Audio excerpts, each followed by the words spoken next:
ride over here at Elk Creek.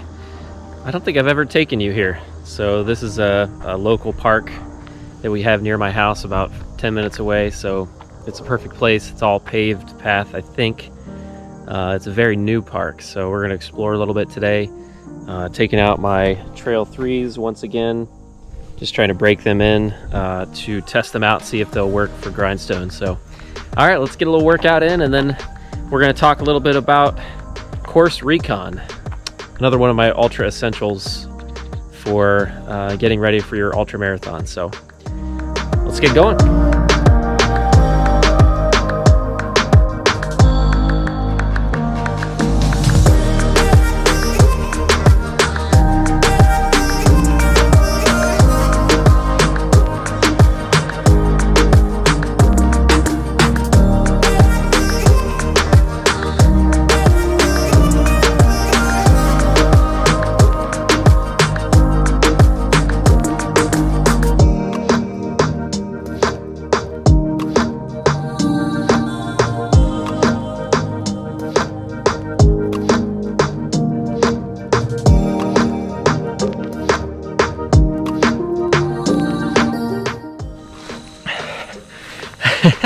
So I got a little lost.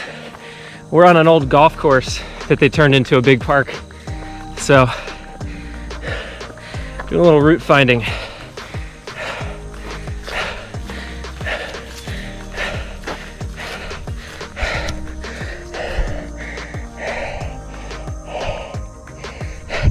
Definitely helps.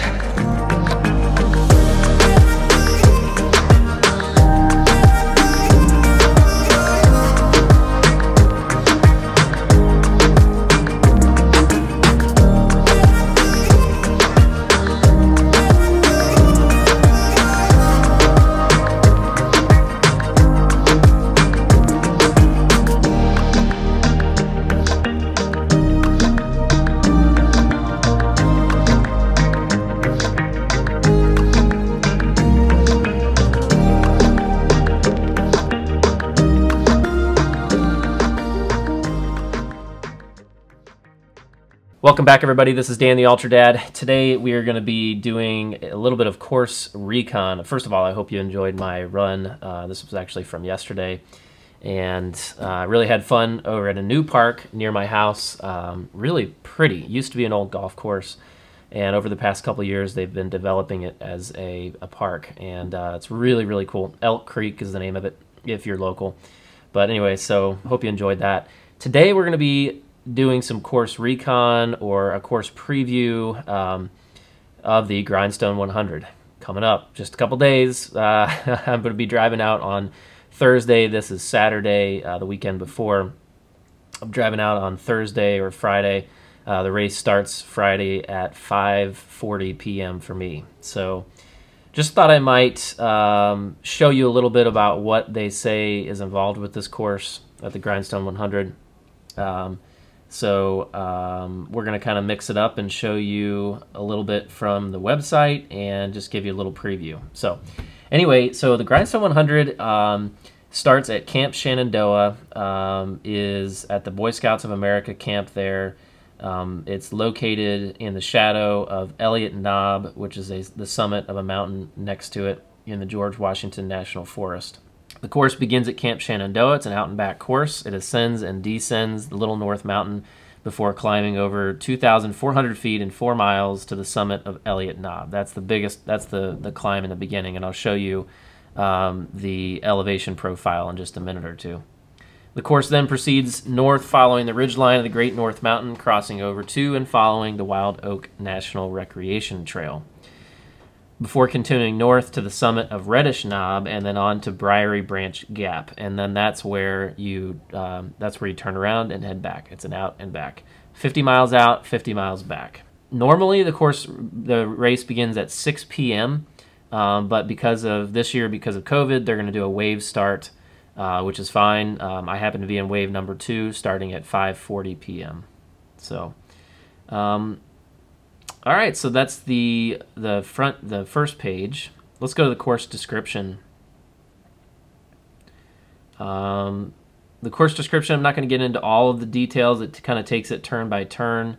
I am gonna try to download a GPX file for my watch so that there's no chance of getting off track, hopefully. But the elevation profile is probably what I'll show you. So as I just mentioned, the first big climb goes up to Elliott Knob summit, which is, it looks like it's just under 4,500 feet tall. And we start the race at around 1,700 feet. So you go up, I think down into Falls Hollow, and then from Falls Hollow, between the Falls Hollow and Dry Branch Gap aid station, you go all the way up to Elliott Knob. So that is about 20, let's see, quite a climb. So 1,500, about 3,400 feet.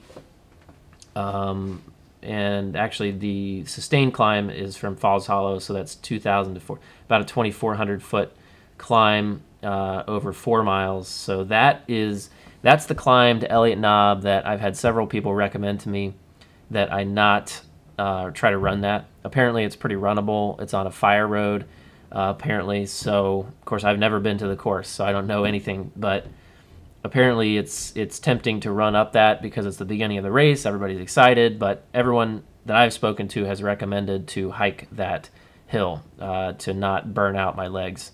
So that's what I fully intend to do, is to power hike that hill with my poles, that mountain, not hill, mountain. So 2,400 feet from Falls Hollow up to Elliott Knob, I will be walking. And then you descend into Dry Branch Gap, and then looks like the next major climb is after Dry Branch Gap, and it's about 1,000 foot climb there. So nothing to ignore. It's certainly going to be challenging there. And then you descend down quite a bit down to Dowell's Draft, and then you go Dowell's Draft. There's another climb. It looks to be about 1,500 feet this time, so a bigger climb there. And then you descend all the way down to North River Gap, and then I believe you go to North River Gap all the way up to Reddish Knob. I think that's the climb, and that's a big one. That's 1,500 to just over 4,000 feet. So another really big climb. What is that? 2,500 foot climb. So we basically have two 2,500 foot climbs on the course, because then you get up, after you're done with that North River Gap climb up to Reddish Knob, then you go up and down a little bit to Briery Branch, and you turn around there, and then you head back.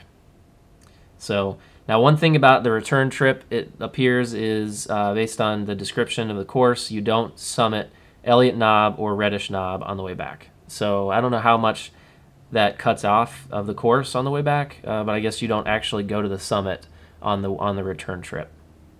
So two big climbs, one in the middle and then two small climbs in the middle. So you have 1,000 foot climb, and then at Dry Branch Gap, and then you have Dowell's Draft. That's about 1,500 feet. So you have a 2,500 foot, 1,000, 1,500, and then another 2,500 foot climb. And on the way back, of course, it's reverse. So you have a big descent in the beginning, 2,500 feet. Actually, it appears that might even be 3,500 foot descent. So that's going to be tough going downhill for that long. And then looks like you have more gradual ascent through Lookout Mountain over about 10 miles, and looks like going about 1,500 feet up, then another 1,500 foot climb, and then another 1,500 foot climb, it looks like. And then you hit another downhill about 2,500 foot descent, or 3,500 foot descent into the finish. So it kind of looks like, basically, and I guess this makes sense, but basically you've got on the way, on the out, you have two 2,500 foot climbs, and on the way back you have two 2,500 foot descents. So, which, if you're not familiar with ultra marathons in the mountains especially, descents can be almost as difficult, if not more difficult, than ascents. So going downhill, especially at the second half of the race, I think is going to be pretty painful on my legs going downhill that much. So I am very excited about the out and back though. Cruel Jewel, which is the race I did, the Cruel Jewel 100 down in Vogel State Park in Georgia, beautiful race. That's the one I DNF'd earlier this year. That was also an out and back. There were a couple additional loops that were added just to get the elevation gain, I think. And that's not the case in this race, but it was an out and back. I really thought that was a cool idea, and I really enjoyed that, I guess, the format of a race like that. So I'm looking forward to having another opportunity to finish an out and back, and that's, looking forward to the Grindstone 100. So that's the elevation profile. Let's go to the course maps and aid stations. So pretty nice topographical color map here. See if it'll load up. Showing you the course starting at Camp Shenandoah, and then going along the way. I've heard that you feel like you're doing a lot of ridge running, but we'll see what that looks like in reality, because there's still, we've talked about that. There's still some major climbs in there, so it's not like you're just on top of a hill the whole time, on top of the mountain the whole time. This is the big climb though. It looks like Elliott Knob is right here, and that must be Falls Hollow, that star. So that's a big climb up that mountain. There's that 3,500 foot ascent right here from the start up to Elliott Knob. 2,500 feet from Falls Hollow up to Elliott Knob, it looks like. That's going to be the big one. So so you get up to here to Briery Gap, and that's where you turn around and head back. And I've heard that Briery Gap is a really nice place, a really nice aid station that is very tempting to quit at that point, because there's a nice parking lot, and your crew can be there, which I have an update on that in a few minutes. But so you feel tempted to quit there because it seems like it's an easy way to get back. But the goal is, and by the way, some of this information is from Ryan Clayton, who ran this race a couple years ago, and who is kind enough to give me a heads up on some information with the race. So from his experience, so he said it's very tempting to quit at that turnaround, and just don't do it. Commit to a second night, and you'll finish. So that's my goal, is going to be to commit to 2 nights on this race, and just keep in my mind that I'm going to be running through the night twice. And let's take a look at the Grindstone 100 aid station mileage chart. So you see some of the names we've already mentioned. You've got Falls Hollow, Dry Branch Gap, Dow's Draft, Lookout Mountain, North River Gap, Little Bald Knob, and there's the turnaround at Briery Branch Gap. Looks like, as far as mileage, let's see, you got your total mileage and your segment distance. So you got a couple pretty long gaps between aid stations, especially Dry Branch Gap to Dow's Draft. And I'm sorry, no, Falls Hollow to Dry Branch Gap is 9.5 miles. And then the next one too, Dry Branch Gap to Dow's Draft, is 7.5 miles, and then the next one. So these aid stations are not that close together. So that's going to kind of play well for my strategy, which I'll go into in a minute. But I think that makes my strategy, as far as nutrition especially, makes some sense. So you look at your total mileage, you can see you get to 50 miles and then turn around, and head back for the other 50 miles. It says a total of 101.85 miles.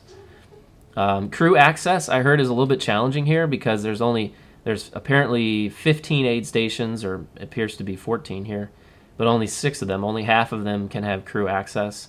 I'll tell you what that means to me in a minute. Drop bags are going to be key as well. Looks like there's a drop bag at Dow's Draft, at North River Gap, and at the turnaround. And of course, the good news is you will have your drop bag will be available to you at those aid stations on the way back. So that'll be really, really good to be able to see those drop bags again. That's the benefit of an out and back. So while we're on it, let's talk about crew.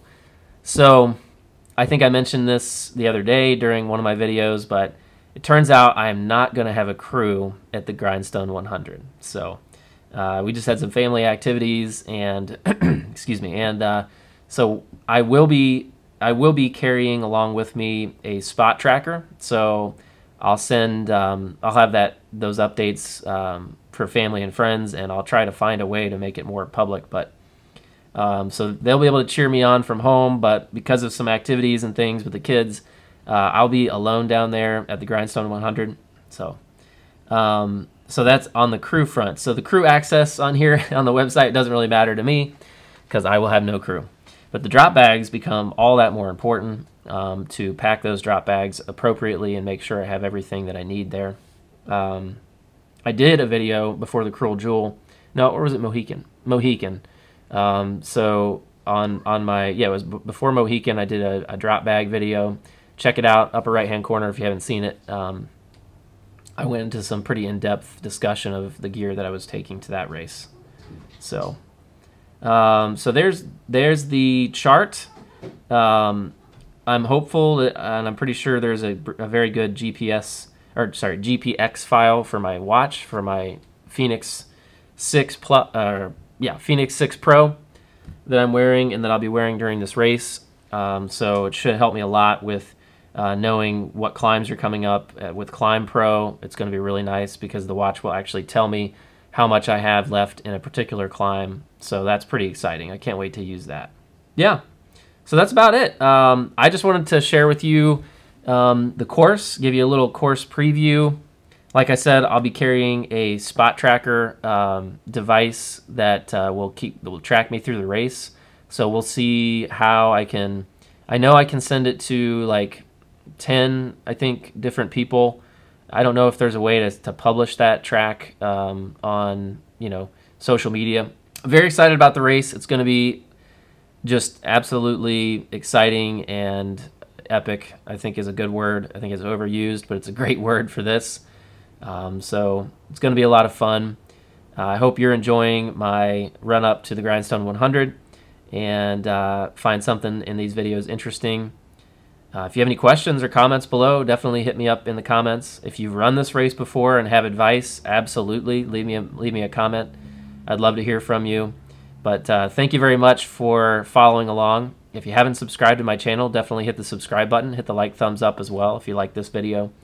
And the bell notification, you'll get some updates on the race at the Grindstone 100-mile ultra marathon. So, all right. Well, take care. Hope your weekend's going well, and we will catch you in the next one.